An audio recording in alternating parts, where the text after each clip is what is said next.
o le aso man wha moe moe, a wal wha a fio mai, magala mai a au. O pa ia maulunga pupu mai e, o po pa ia mako sa, e leo o yes wha makalanga. A wā pa ia la vai pu mau, e o wha pabau. O le mako wha pa ia kulea ma le nganga wha aloa. And a warm welcome from the Market Development Facility. Firstly, I welcome Pastor Leota. I welcome our distinguished guests from the private sector, financial sector, NGOs, and the government of Samoa. I would also like to acknowledge the presence of our donors, Acting Deputy Commissioner Greg Furness from the Australian High Commission, and Deputy High Commissioner Labea Ioane from the New Zealand High Commission. As is customary in Samoa, we begin any gathering with a prayer. E wala awakuma al whaalualu lo suma whape ngaina, apostolo leotsa ko sila aksua e whaiska. Suma lo suma.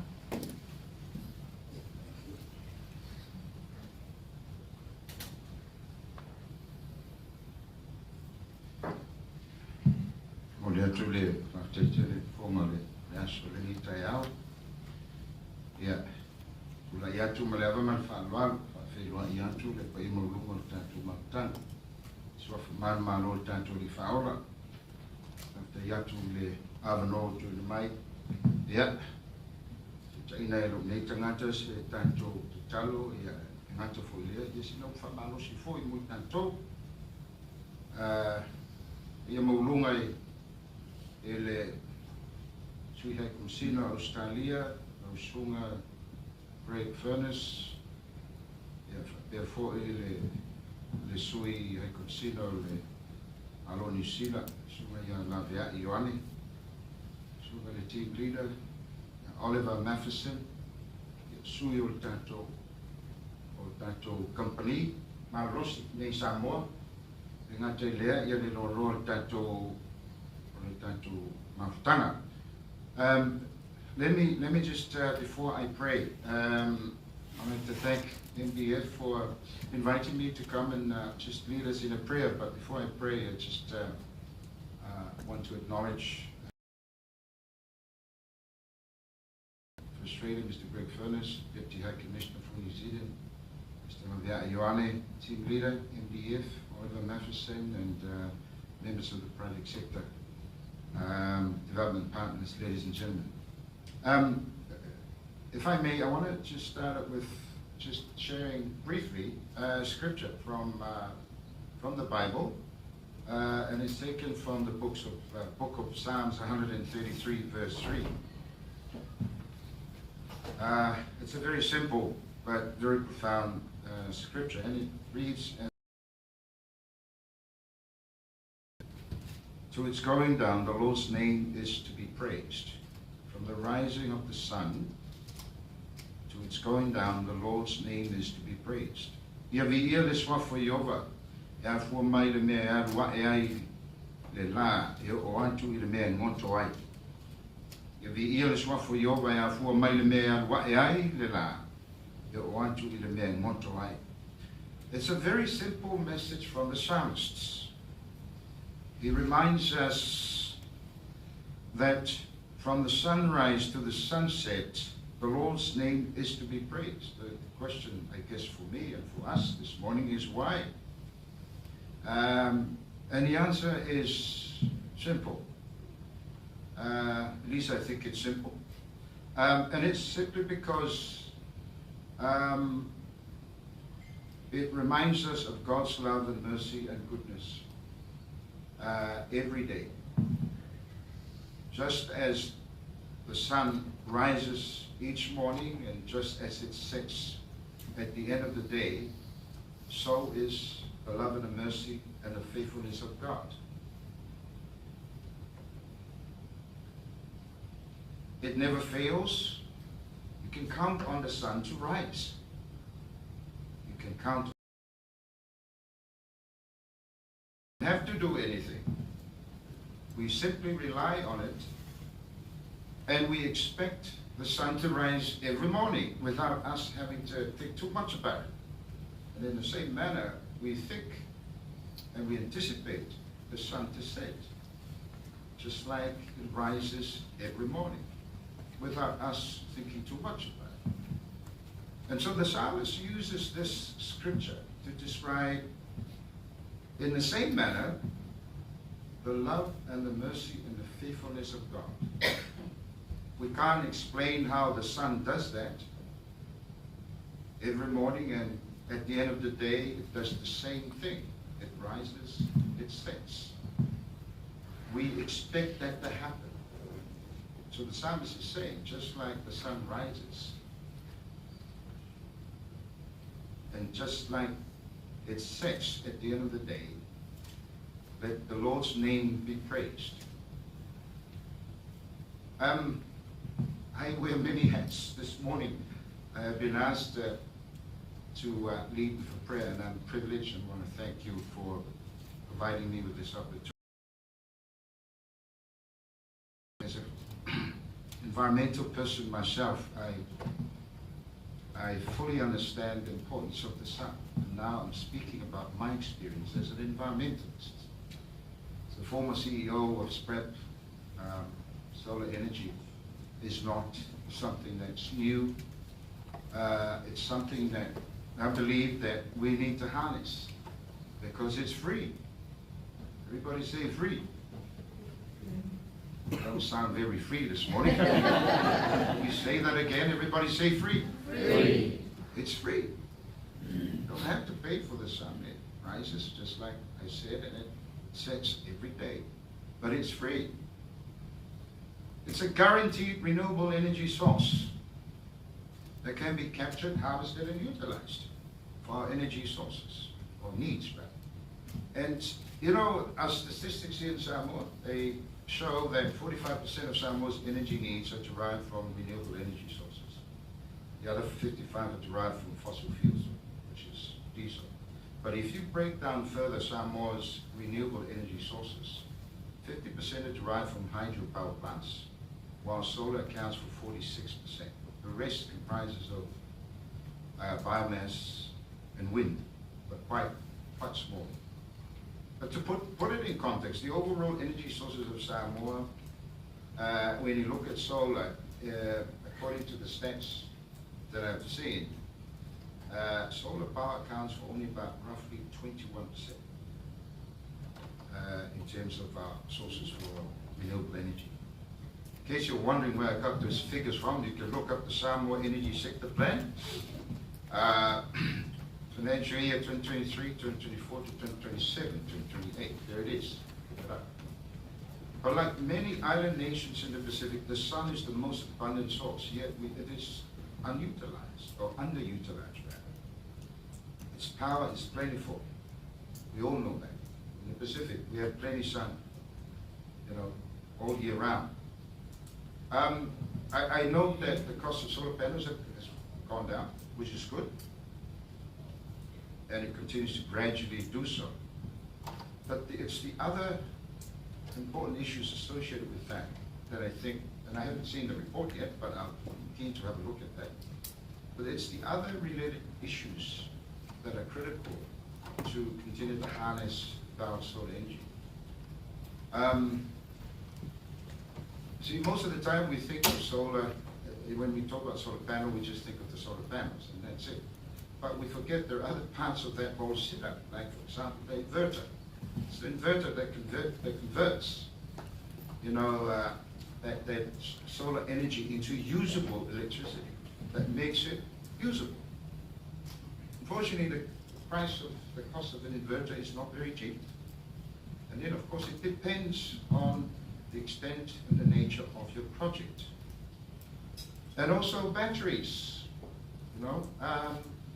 If you really go for the good ones, right, like the lithium-ion batteries, well, they're great. Those ones can last for 10 years, but they're very expensive. So, yes, we have the sun, but we need to look at these other important issues. The need to perhaps maybe review our existing infrastructure. You know, when I was with Spread, and I'll finish with this, when I was with Spread, one of my last assignments was to establish the Pacific Climate Change Center as a model for the Pacific. And we started that in 2017. It took me 5 years to negotiate with JICA. They finally gave me about 12 million US to build a climate change center here in Samoa for the Pacific region. So it was tough. But what we wanted to prove is that we can harness solar power from the sun. And so we put solar panels on top of the roof, which generated 100 kilowatts of solar energy. And so now it's connected to the grid. It sends all of the energy that it generates from the solar panels. And then if there's surplus, and there's always surplus, EPC now pays Spread. In 4 years, it is now, I would say, it has now recovered its investment. More than 10, 10 million is the bill for the building, but for the solar panels itself, cost us about almost 2 billion. Now, Spread doesn't, I'm talking as if I'm still the CEO of Spread. Anyway, now Spread doesn't have to pay 40,000 tala a month for its electricity bill. That's what I mean. And as I mentioned, any surplus energy that produces, which goes directly to the grid, Spread gets back some of that money. So it can work. It just needs to be translated down to the household level, where I believe that's one of the objectives of this very important study, and I'm really keen to get my hands on it and have a look at it. So I'm going to finish that because I know we have a key speaker, and I'm not quite sure what Greg has in his speech, so I apologize, Greg, in advance if I touched on some of the things that you're planning to talk about. But this morning, I think we have a great opportunity, and there are some challenges that I think we need to address that can make this thing not just workable, but practical. We increase that whole solar energy component of renewable energy from 21 to at least as much as possible. And I know that Samoa has its own threshold targets in terms of 2050 and 2030 in terms of reducing emissions. I'll end there. So that's it from me, but before I finish, I'd like to break. Is that okay? Are you free now? I see some heads nodding, so. Okay, well, let's pray. Father, we just thank you for this morning. We appreciate each and every person that is in this room this morning. We have come together because we really want to explore opportunities that will benefit the people of Samoa, businesses and household families. We ask for your wisdom, Lord. And we ask that it would guide us in our discussions this morning. We pray that this report that has been done will be a catalyst for opportunities to come by, Lord. We ask for partnerships. We ask for access to funding. We ask for an increase in strengthening the infrastructure for renewable energy. We ask for policies and legislation to align with the purpose of this study, O Lord. And we ask, Lord God, that you bless the key partners who have come together to undertake this study, but also to provide an opportunity for businesses here in Samoa to perhaps maybe take advantage of opportunities that were there but not evident. And so, Father, we commit everything to you this morning. Bless our gathering. I pray this in Jesus' name. Amen.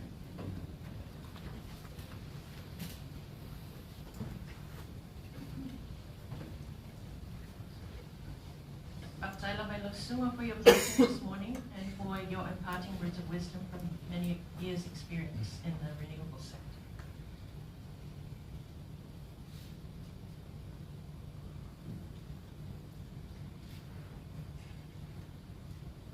On behalf of MDF, we just prepared a small gift for you. Thank you. Thanks, God. Since 2022, MDF is engaged with businesses and government agencies to understand the opportunities and challenges faced within the renewable sectors we work towards our nationally determined contribution targets. As a result of these conversations, we saw there was a gap in the market demand information for solar products in Samoa, as well as information around the willingness of corporates and households to transition to renewable energy. We are here today to share the results from a solar demand study that MDF undertook in collaboration with DigiSouth Samoa and with invaluable support from the Samoa Chamber of Commerce and Industry. And we hope you'll find this information insightful. I would like to now invite Acting Deputy Commissioner Greg Furness from the Australian High Commission for his keynote address. Over to you, Greg.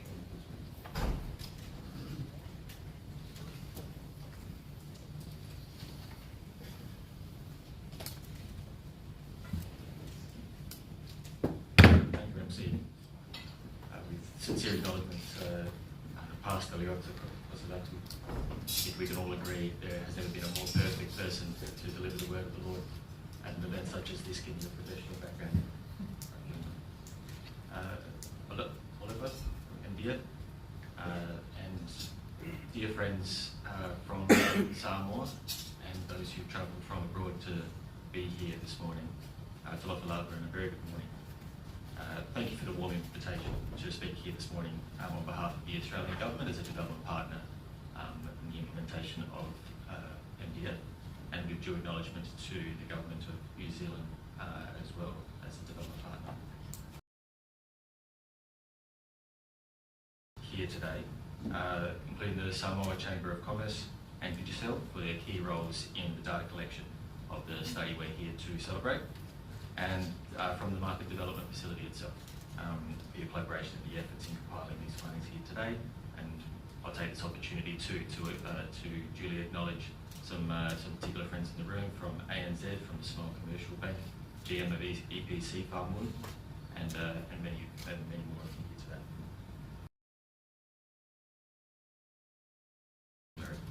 Both in terms of setting ambitious national targets, collaboration at the regional level, and for advocating for global action on climate change. And with those of you based here in Samoa, experienced that firsthand a couple of weeks ago with Chogam, and the fabulous achievement of the Oceans Declaration is one that we should duly celebrate too.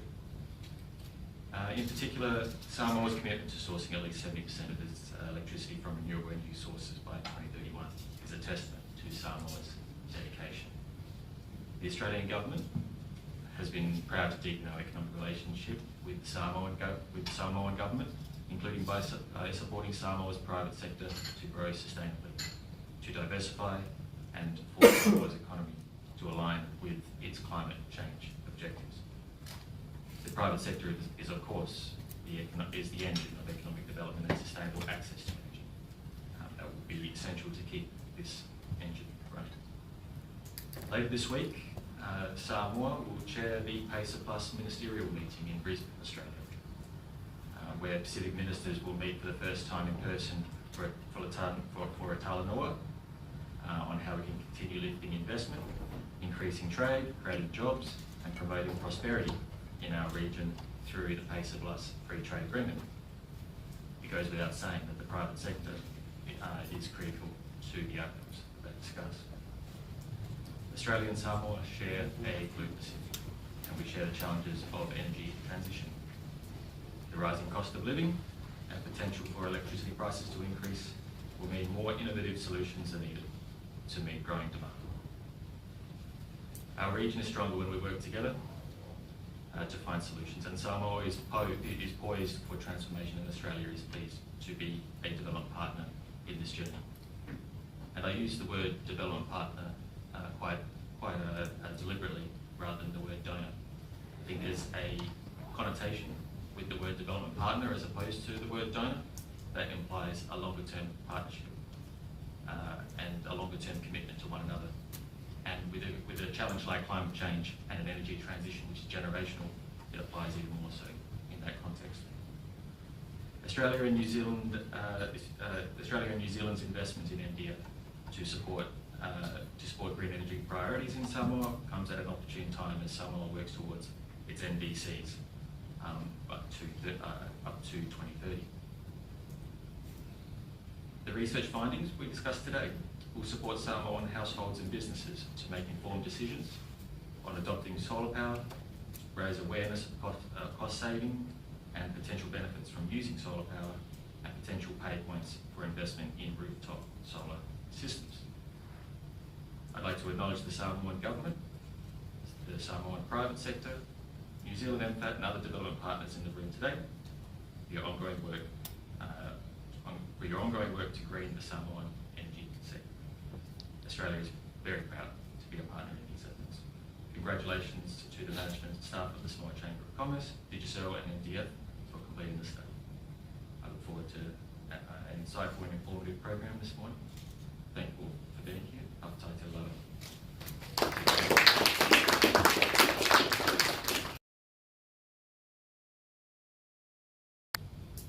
I love it, Greg, and we look forward to Australia's continued support in Samoa. Unfortunately, our next guest speaker is unable to attend the launch due to unforeseen. It's my great pleasure to introduce our next speaker, the Team Leader for Market Development Facility, Mr. Oliver Madison. Welcome, Oliver.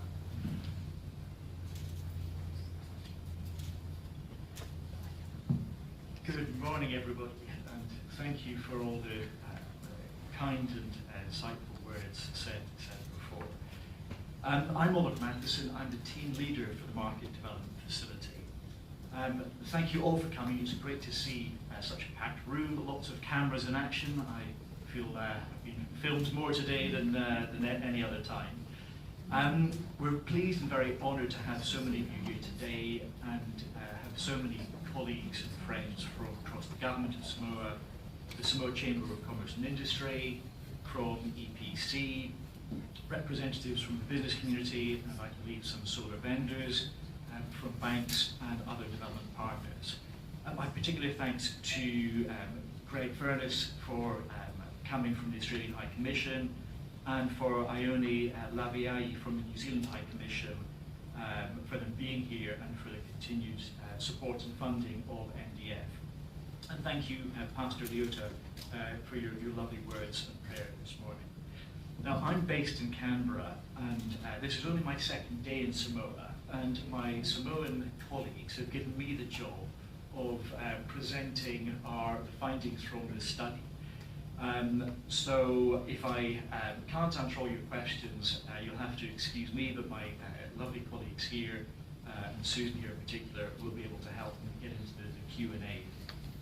I also recognise that there's a room full of people and expertise here, so I think you, I hope will all participate in the Q&A, and I'm sure you will have insights to share and the feedback on some of the findings from the study.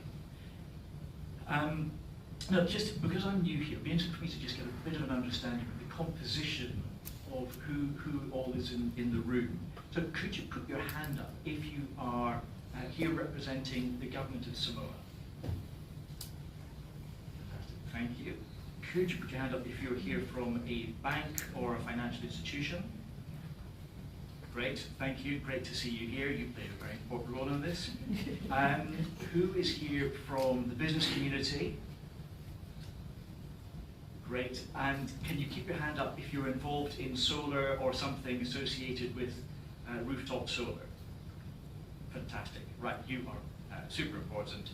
And if you're here from one of Samoa's development partners, a development agency, thanks very much. Okay, that gives me a bit of an understanding of who we all are.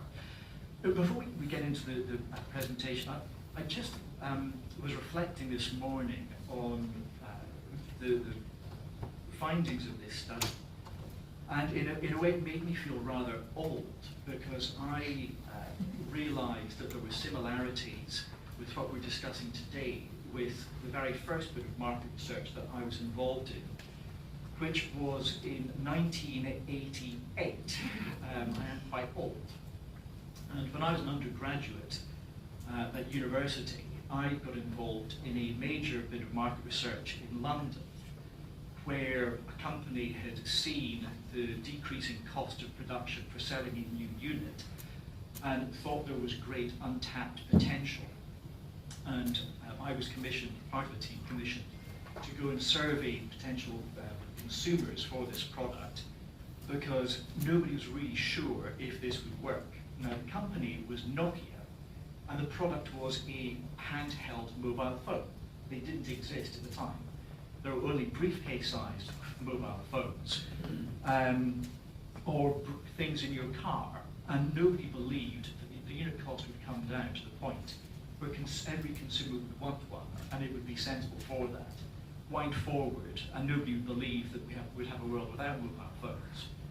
And in terms of business fundamentals, I think the findings of this study point in the same direction, that the economics and value created by rooftop solar, the business case is very strong, the unit cost is coming down for panels, for batteries, for all the other equipment that's required.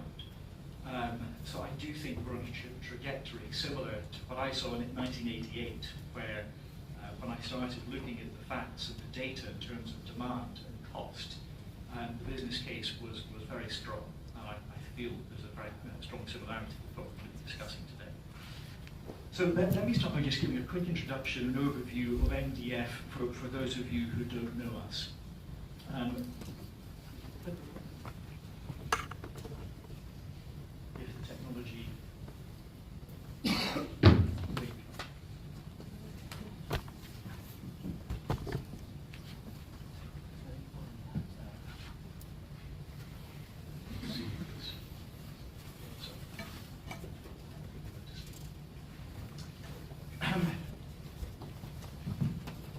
So the Market Development Facility is a 13-year-old initiative. We're currently working in 6 countries with a total of 125 staff across those countries. We're funded by the Australian government and co-funded in Samoa, Vanuatu and Tonga by the government in New Zealand.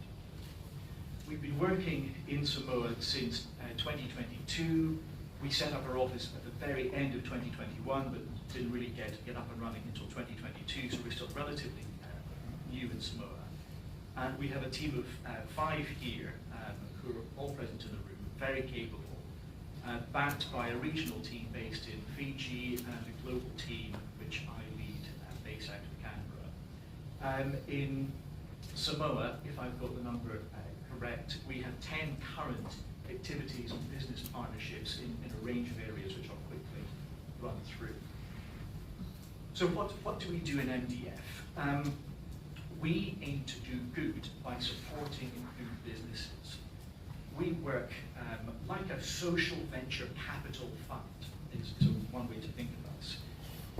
We help identify opportunities for lasting economic development that can contribute to economic diversification, economic resilience, improve competitiveness and trade.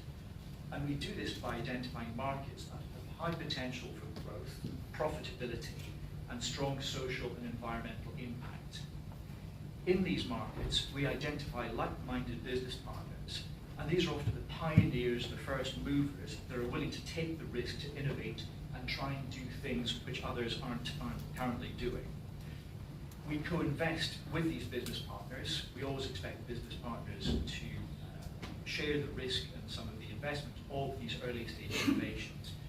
And we help invest in areas that help them take these new commercial opportunities to market and to grow them to scale more quickly. In Samoa, we work in a number of areas. We are sector agnostic. We can work in any sector. We can work in renewable energy, we do work in agriculture, in finance. We can work in any sector where we see opportunity that's scalable and will have a strong social or environmental benefit. We work with businesses of all size, from micro firms through to much larger firms. We work with business associations, and thank you very much for the Chamber of Commerce and Industry for the support with this study. We work with financial institutions, we work with government agencies, we work with anyone who has a shared interest in supporting innovation that's likely to have a strong economic value and strong environmental and social benefits. So let's move on to the study. So why did we do this study? Well, we see rooftop solar as having significant untapped potential here in Samoa. There's a large number of potential households and businesses that we think can take advantage and would finance and benefit from rooftop solar. There's currently a limited uptake. I've been so interested driving around for the last couple of days just with how few panels you see on the roofs. In Canberra, where I live, every building that has a solid roof has a panel on it because the economics of owning that makes so much sense. Rooftop solar takes advantage of roof space which is often unutilized, and that avoids some of the challenges around land and approvals for installing elsewhere. There are very clear incentives for people to invest and reduce their power bills and to reduce the impact of power outages. Some of the organizations and individuals we spoke to are also motivated by the potential to reduce their emissions. So this segment has been a large driver of solar installations in Australia and New Zealand. So currently over 10% of Australia's electricity now comes from rooftop solar systems. So this research was conducted with Digicel, and thank you very much to our colleague from Digicel for being here. And the interviews were conducted in September and October this year. There was a parallel bit of complementary research done in April this year, and the data and findings from that have been integrated into the report and our findings. The study had three objectives. First, to understand the uptake of solar energy by households and businesses. Second, to identify the market segments and potential size of demand for rooftop solar. And third, to understand the different market segments, their perception of rooftop solar, their knowledge, their incentives, their costs, as well as their willingness and ability to pay.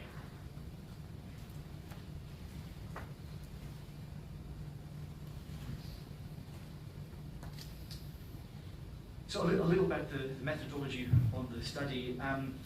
The study didn't focus on any particular geographic area. However, most of the household respondents were from Upolu, particularly Apia and its surroundings. The businesses that were interviewed were from the Chamber of Commerce and Industry's membership. Most were micro or small businesses, but there were some larger businesses that were interviewed, and they came from a number of sectors, including tourism, logistics, professional services, retail, and hospitality. So it's quite a wide range sample from the business community. So let's first look at the findings in terms of household demand. So we asked households about their current energy experience, including bills and their experiences with outages. 22% of the households that were interviewed were paying over 100 tala per month in energy bills. 58 per month. 96% of the respondents experienced unplanned power cuts in various degrees of frequency and length, but usually this is once every 2 months. We asked households about their investments in power backup. The majority do not have a backup in place. The most common response was diesel generators. Of those who do, the most common response was diesel generators, that's 10% of respondents. Backup batteries, 4%, and solar, 2%. Households with generators also reported spending up to 300 tala per each time that they used a diesel generator. So this tells us, or suggests, that there's already a segment of Samoan households who are willing to invest in assets and ongoing operating costs to reduce the impact of outages on their homes. The study also asked households about their existing use of solar products. While uptake of installed rooftop solar is low, at 5%, 23% of households have already invested in other solar products, such as hot water systems. Those that have invested in rooftop solar systems perceived their investment very positively. Respondents that had rooftop solar stated that the main benefit was reduced energy bill, energy costs. and all respondents were willing to recommend investments in rooftop solar to their family and friends.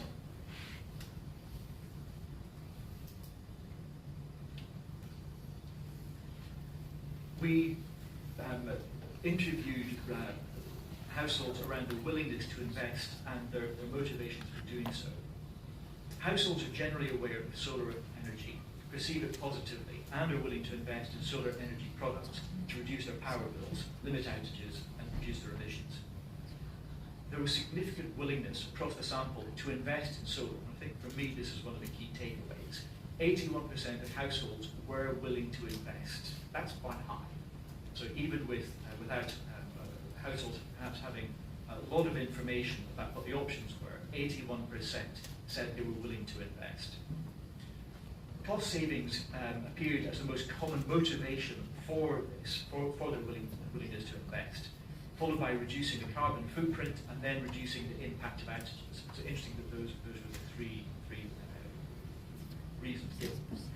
The most common response for people not being willing to invest included, I cannot afford it, enough, and I need more information about the product, which is something we'll come back to in a minute.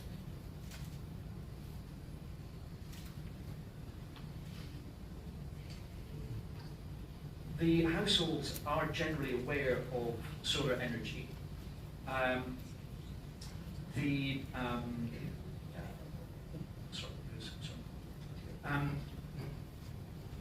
So continue on the willingness to pay. The study looked at how much people would be willing to pay.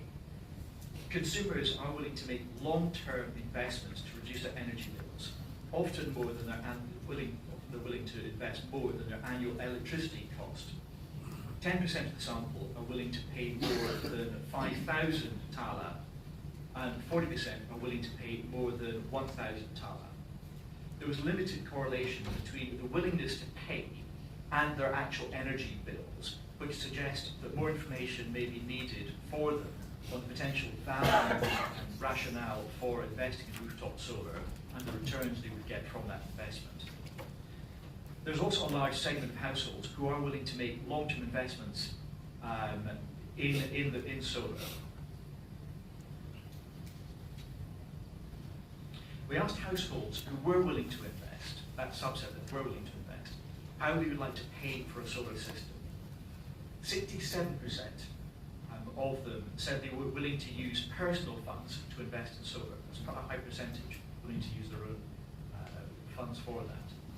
Throughout each segment, this was also the most common question when questioned how they would pay for a rooftop solar system. From households who were willing to invest, 13% indicated a preference to access external finance, such as a loan from a financial institution, or from a family member, or from a friend. 12% indicated a willingness to pay through a user subscription model. And 25% prefer to use some form of financial product. 2% of households were unsure of the kinds of payment options available to them. Again, information seems to be a bit of a challenge. And 5% preferred to get a grant to help them with the costs.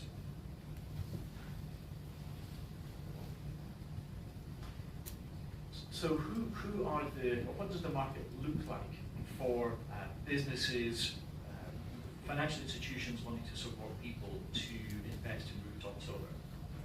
So our research suggests that there are 4 distinct market segments for solar energy based on the reported willingness to pay. I know there are only 3 up here. I'll explain the 4th missing category in a minute. So the first segment is what we have called the investment ready. So 10% of households are willing to pay more than 5,000 tala. They're more likely to want to access financial products such as loans. 66% of them said they'd be interested in a loan, or subscription models. 33% said they'd be interested in that. And this investment-ready segment is also more likely to be motivated to invest to reduce the impact of outages. That was their top rationale for investing in solar. The second segment is the solar finance seeker. So 30% of respondents were willing to spend between 1,000 and 5,000 tala. This segment is more likely to explore external finance. 50% said they would look for external finance to help them. And 83% of them were motivated by reducing power bills. So these are more price-sensitive, cost-sensitive potential customers. The third segment is what we've termed the solar unsure. So 25% of respondents were really unsure how much they would be willing to invest. This segment is more likely to say they would only invest their own funds. They wouldn't look to take on any debt or financing for this. They were less likely to complain about frequent outages, and the evidence is that they need more information, more education, more marketing to convince them of the value of rooftop solar, and to move up into the segments above. The final segment we have labelled the unready, which isn't included in this, and that was about 35% of respondents who were willing to spend less than 1,000 tala, and they tend to have lower energy bills. So that's probably the late adopter segment for rooftop solar. So what does this tell us? This tells us that if there is ready supply of equipment, installation services, if there's access to financial products, and if there's targeted education and marketing, and of course a conducive regulatory environment, a significant proportion of households could take up rooftop solar. So the takeaway is that we think there is, with those things in place, there is a significant portion of households that could be interested in taking up rooftop solar. So let me move on to the survey results from the businesses that were interviewed. So we used data from SCCEI's Green Energy Survey of about 141 of their members. And we also interviewed, through our digital survey, 21 businesses through the work we did later this year. The findings were that micro and small businesses were more likely to be renting their premises than larger firms, and that has implications about their ability to make modifications to the property. I'll come back to that. All the businesses, all those smaller businesses who are renting, 60% said they would be able to make changes to the property with their landlord's permission, and about 40% said they wouldn't be able to make modification. So all the number that are renting, still a majority said that they would still be able to get permission and install. So of the sample of 141, 120 businesses said that they would be able to overcome that potential issue and install solar power. We asked businesses about their current experiences and their energy bills. So electricity bills are a significant expense for businesses in Samoa. The most common response from businesses reporting monthly energy costs was between 250 and 500 tala per month being spent on electricity. The range included businesses reporting up to more than 5,000 tala per month. So, as I mentioned, there was a small number of bigger businesses that we interviewed, and some of them were spending up to 5,000, so more than 5,000 tala per month. The medium and larger businesses were more likely to report spending more than 1,000 tala per month, whereas the micro and small businesses were more likely to report paying less than 1,000 tala per month. Now, if anyone wants to know in terms of business definitions and size definitions, we let respondents self-select on that. So, just in case there are any statisticians in the room who want to know what the definitions were. To the impact of power outages on the businesses. So we assessed this in our interviews, and businesses complained of multiple impacts. Different businesses expressed different concerns with power cuts. However, the most notable impact was the loss of productivity and revenue as well as physical risk, such as the damage to equipment or alarm systems going off. Other responses included impact to safety and security, ranging from operating machinery to data security, impact on food quality, freezers being switched off in restaurants, hotels, IT security risks due to server downtime, and the increased costs as a result of needing to use backup power. 17% of the businesses interviewed had invested in small solar lights, 5% had invested in solar hot water systems. 3 businesses had invested in rooftop solar, which powered their whole operations, while 1 had a backup solar power bank and 1 a solar air conditioning system. We assessed if businesses would be willing to invest, and if yes, how much. 40% of the businesses, this is about 57 out of 141 businesses interviewed, would consider investing in solar. A smaller subset of this, 39 respondents, were able to detail how much they might consider investing. So looking at this smaller number of businesses who said, we saw that 56% of them stated their willingness to pay was less than 10,000 thaler. 44% of them stated that they were willing to invest more than 10,000 thaler. Medium-sized businesses were much more likely to be willing to invest between 10 and 50,000 thaler. And despite the small sample size, one large business was willing to invest more than 50,000 thaler. So there are firms out there who are willing to make significant investments in rooftop solar. This suggests that there is a segment of businesses who would be willing to invest enough to purchase rooftop solar. The high proportion of respondents who were unsure about how much they would pay also point to the need for much more information for businesses on the value, cost value, potential benefits of rooftop solar. Again, we'll come back to that. We assessed the barriers to uptake among businesses. High upfront costs, low quality of systems for the market, high maintenance costs were three common responses. Financing was another barrier. A lack of financial options or subsidies or incentives to do this. Other considerations included a lack of safe disposal options for used rooftop equipment at the end of its product life. The fact that some firms are renting out property and wouldn't be able to install it, and the risk of low sunlight days. To overcome these barriers, information, education is clearly needed, as well as access to financial products to help spread the cost of investment. And government support, if possible, for the sector could also reduce the upfront costs for businesses. We assessed how firms would want to finance the rooftop percent, were unsure what options were available to finance rooftop solar systems. Of those that were willing to invest, about 30% said they were willing to invest their own funds, and about the same number would want to explore external finance options. About 14% said other, and were mostly interested in receiving grants to support purchase of solar systems. I'm nearly at the end, in case you're wondering.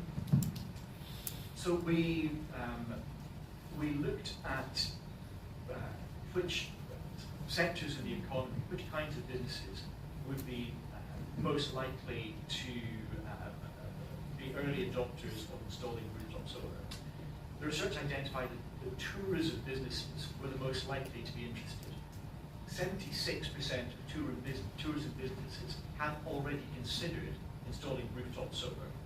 Tourism businesses were more likely to be paying high power bills, with 45% of tourism businesses spending over 5,000 thaler per month. 50% of tourism businesses would be willing to pay more than 10,000 thaler on rooftop solar. 30% would pay more than 50,000. Given that tourism businesses